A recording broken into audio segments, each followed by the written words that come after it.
ধন্যবাদ এবং স্বাগত জানাই আরেকটি ভিডিওতে। আজকের ভিডিওতেও আমি কথা বলবো মনের অশান্তি দূর করার উপায়। আসলে মনের অশান্তি এই জিনিসটি বা এই ব্যাপারগুলো একবারে ঘটে না। অনেক ক্ষেত্রে আমার মনের অবস্থান, আমি কোনো একটা বিষয় কিভাবে দেখি, হয়তোবা এমনও হয় যে কোনো একটা বিষয় হয়তোবা আমার দেখলে কান্না হয়, কিন্তু অন্যের ক্ষেত্রে সেটা কান্না পায় না।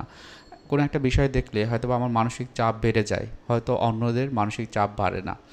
এই যে বিষয়গুলো অনেক ক্ষেত্রে দেখা যায় আমার ভিতরে অস্থিরতা কাজ করে। এই যে অস্থিরতা, এটা যদি দীর্ঘদিন থাকে তাহলে দেখা যায় যে প্রতি ক্ষেত্রেই একটা অশান্তির সৃষ্টি তৈরি হয়। তো এই বিষয়গুলো নিয়ে আমি কথা বলবো। আমি আছি কাউন্সিলিং সাইকোলজিস্ট আশুজ্জামান রাজু। মনের অশান্তি দূর করার জন্য প্রথমেই যে জিনিসটি গুরুত্বপূর্ণ সেটি হলো আমার মনের অশান্তি কেন হচ্ছে। হয়তো বা সামাজিক কারণ, সমাজে মানুষের সাথে চলতে গেলে দেখা যায় যে আমি ঠিকমতো চলতে পারি না, ঠিকমতো তাদের সাথে কথা বলতে পারি না, অথবা পরিবারের যে কাজগুলো বা যে অ্যাক্টিভিটিগুলো করার দরকার সেগুলো আমি ঠিকমতো করি না। এক্ষেত্রে আমাদের অশান্তি হতে পারে। অনেক সময় পেশাগত কারণে হয়তো আমি যে জবটি করি সেই জবে একটা প্রেশার তৈরি হচ্ছে, তার কারণে আমার ভিতরে মনের অশান্তি হচ্ছে।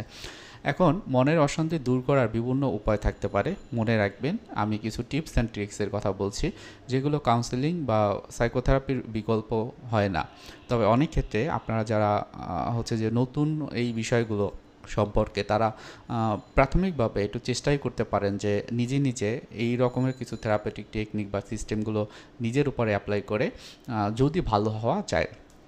প্রথমেই মনের অশান্তি দূর করার জন্য আমাদের মনটাকে শান্ত রাখা গুরুত্বপূর্ণ। আপনি একটু নিজে নিজে চেষ্টা করবেন বা নিজে নিজে চিন্তা করবেন যে আমার চিন্তাগুলো কি আসলে বাস্তবসম্মত কিনা।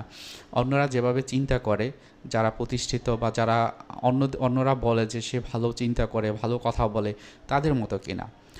অনেক ক্ষেত্রে এটাও একটা বায়াসনেস আসতে পারে যে সবাই আসলে যে ভালোভাবে কথা বলবে, ভালোভাবে সব কিছু করবে এবং সেইভাবে আমিও থাকবো, সেটা কিন্তু আমরা অনেক সময় বুঝতে পারি না।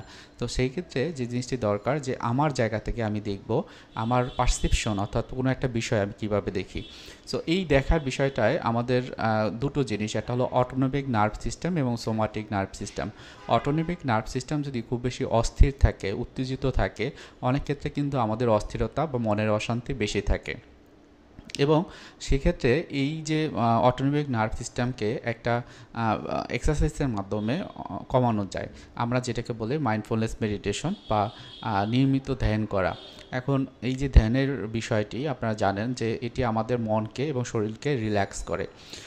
আপনি যে ধর্মের হন না কেন, হয়তোবা সেই ধর্মের যে রীতিনীতিগুলো পালন করা, ধর্মের প্রতি বিশ্বাসবোধ, এটাও একটা আপনার ধ্যান হিসেবে কাজ করতে পারে।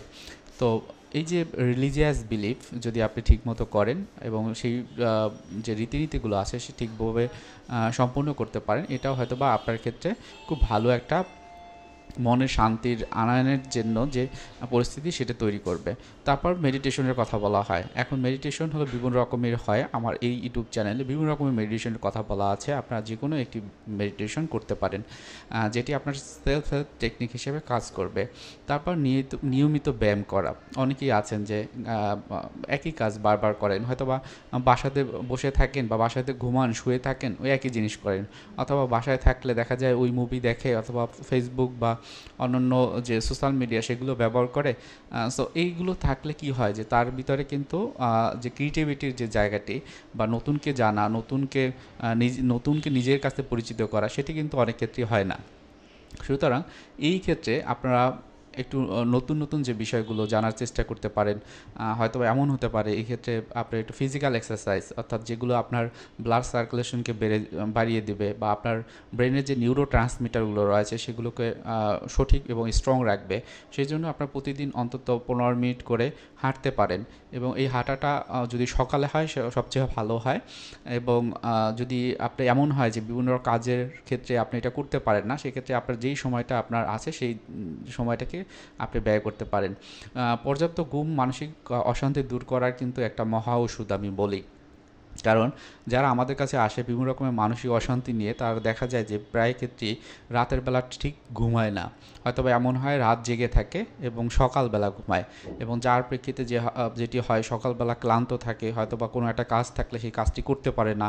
যখন করতে পারে না তখনও তার আবার একটা স্ট্রেস তৈরি হয়, এবং এই যে স্ট্রেস থেকে অনেক সময় অপরাধ বোধ, সে তা থেকে আবার দেখা যায় যে কাজে পিছিয়ে পড়া, তার ভিতরে প্রোক্রাস্টিনেশন হয়। কোনো কাজ যদি ঠিকমতো করা হতো সেক্ষেত্রে কিন্তু এটা হতো না। তো রাতের ঘুমটি রাতেই দেবেন, যত দ্রুত সম্ভব ঘুমিয়ে যাবেন। যদি এরকম হয়, প্রথমে আপনি 10টার সময় ঘুমানোর একটা চেষ্টা করবেন, হয়তো বা দেরি হতে পারে, এবং সেই দেরি হলেও সকালবেলা উঠে আপনার যে কাজগুলো হয়তো রাতের ছিল সেই রাতের কাজগুলো করবেন। যদি এমনও হয় যে আপনি ইউটিউব অথবা ফেসবুক চালাবেন, সেটি সকালবেলা আপনি করতে পারেন। খাদ্যাভ্যাসের কথা বলবো।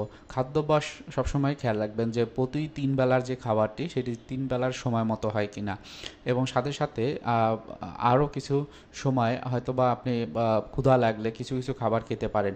আপনার শরীরের সাথে মানানসই যে খাবারগুলো সবচেয়ে ভালো সেগুলো আপনারা খেতে পারেন। বই পড়া বা নতুন জ্ঞান অর্জন করা খুবই গুরুত্বপূর্ণ। অনেকেই আছেন যে বই পড়া পছন্দ করেন। আপনি যদি আসলেই পছন্দ করেন তাহলে আবার নতুন করে শুরু করতে পারেন।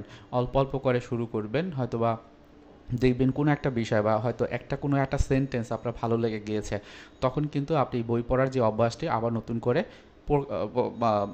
তৈরি করতে পারবেন। তারপর নিজের অনুভূতিগুলো প্রকাশ করা। এখন এই অনুভূতিগুলো প্রকাশ করার মাধ্যমে আপনি দেখবেন যে আপনার মনের যে একটা হিলিং বা মনের যে একটা শান্তি সেটি আপনি পাবেন। আপনার সবচাইতে পরিচিত যে লোক বা পরিচিত যে জন আছেন তার কাছে আপনার মনের কথা শেয়ার করতে পারেন। আপনি যদি শেয়ার করতে পারেন, আপনি দেখবেন যে আপনার মনের শান্তি অনেকটাই ফিরে এসেছে, বা আপনি দেখবেন আপনার মনটা ভালো লেগেছে। তো ওই ক্ষেত্রে আপনি নিজেকে চেকও করতে পারেন যে আমার এই যে কথাগুলো শেয়ার করলাম এরপর আমার কেমন লাগছে। তবে এই ক্ষেত্রে অবশ্যই সচেতনতা রাখবেন যে আপনি যার কাছ থেকে শেয়ার করছেন সে বিষয়টি গোপন রাখবে কিনা, বা এই কথাগুলোই পরবর্তীতে আপনাকে শোনাবে কিনা, এটি খুবই গুরুত্বপূর্ণ। আপনি হয়তোবা ক্রিয়েটিভ কাজ পছন্দ করতে পারেন, হয়তোবা আর্ট আপনি পছন্দ করেন, হয়তোবা কোনো একটা কিছু ক্রাফটিংয়ের কাজগুলো খুব ভালো করতে পারেন, সেগুলো করতে পারেন। হয়তোবা আপনি গার্ডেনিং পছন্দ করেন, সেটাও করতে পারেন। এই যে ক্রিয়েটিভিটির যে বিষয়গুলো সেগুলো করতে পারেন। নতুন কিছু জানার যে বিষয় বা আগ্রহ সেটিকে আপনি কাজে লাগাতে পারেন। শ্বাস প্রশ্বাসের যে ব্যায়ামটি আমরা বলি ব্রিদিং এক্সারসাইজ, অর্থাৎ 4-7-8 নিয়মে 4 সেকেন্ড ধরে জোরে শ্বাস নেবেন, 7 সেকেন্ড বুকে ধরে রাখবেন এবং 8 সেকেন্ড ধরে মুখ দিয়ে আস্তে আস্তে করে ছেড়ে দেবেন। এই ব্যায়ামটি করতে পারেন। খুব বেশি সমস্যা হলে অবশ্যই পেশাদার কাউন্সেলিং নেবেন। সেক্ষেত্রে অবশ্যই যারা হলো প্রফেশনাল রয়েছে কাউন্সেলিং ফিল্ডে তাদের কাছ থেকেই নেবেন, এবং সেক্ষেত্রে হয়তোবা আপনার কাউন্সেলিংয়ের যে বিভিন্ন রকমের থেরাপি রয়েছে, সিবিটি বা কগনিটিভ বিহেভিয়ার থেরাপি বলা হয়, ডিবিটি বলা হয়, এই যে থেরাপিউটিক অ্যাপ্রোচগুলো আপনাদের ক্ষেত্রে অ্যাপ্লাই করবেন। এবং মনে রাখবেন সঠিক সময় সঠিক ব্যবস্থাপনা আপনার মনের অশান্তিকে অনেক ক্ষেত্রেই দূরে করে দিতে পারেন। দরকার হবে আপনার নিজের একটু প্রচেষ্টা, নিজের কিছু ইনিশিয়েটিভ নিয়ে ওই ধরনের প্রফেশনালদের কাছে যাওয়া, অথবা যেই বিষয়গুলো আপনার মনের অশান্তিকে ধরে রাখে সেই বিষয়গুলো নিজের উপরে অ্যাপ্লাই করা। তো এইভাবেই আপনি হয়তো মানে আপনার অশান্তিকে দূরে রাখতে পারেন। কারো কোনো প্রশ্ন থাকলে আপনারা অবশ্যই কমেন্টে জানাবেন, এবং কারো যে কোনো বিষয় যদি জানার থাকে অবশ্যই আপনারা কমেন্ট করবেন বেশি করে। সবার জন্য শুভকামনা। আসসালামু আলাইকুম।